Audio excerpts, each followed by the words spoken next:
কারণ শিক্ষা যদি চাকরি না হয় তাহলে শিক্ষার তো শেষ নেই, শিক্ষকই তো শেষ কথা। কারণ সেই তো আমাকে হাঁটায়, সেই তো আমাকে চলে। কখনো আমার গার্জেনরা শিক্ষক, তারপরে এসে আমরা একটা প্রতিষ্ঠান। এবার প্রতিষ্ঠান বিগড়ে কখন যায়? যখন সেখানে সেটা প্রাতিষ্ঠানিক ব্যবসা হয়ে ওঠে। হ্যাঁ, সেইটা ওই কারখানার মালিক বা শ্রমিকের জায়গায় চলে যায়, তখনই শিক্ষা প্রতিষ্ঠান তার বিশেষত্ব হারায়। ফলে শিক্ষা প্রতিষ্ঠান হচ্ছে গুরু শিষ্য পরম্পরা, এর মধ্যে কোনো ফাঁক নেই। তার মধ্যে হাইফেন যেটুকু আছে সেইটার নাম ভালোবাসা।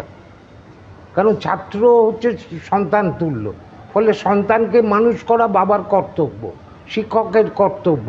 সেটা যদি যখন চাকরি হয়ে যাবে, শিক্ষকের 12 বেজে যাবে।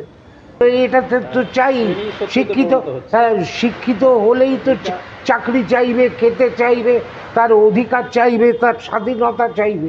রাষ্ট্র সেইটা দেবে না। রাষ্ট্র তো কেবল ভিক্ষা যেটা করে অধিকার বলে মনে করে রাষ্ট্রের, সেটা হচ্ছে ভোট ভিক্ষা। ভোটটা ছিনতাই করতে পারলেই তার কাম্য পথে, সেখানে তার কাছে ওই শিক্ষা, অমুক তমুক, মানবিকতা কোনো মূল্য নেই। রবীন্দ্রনাথেরই মূল্য নেই।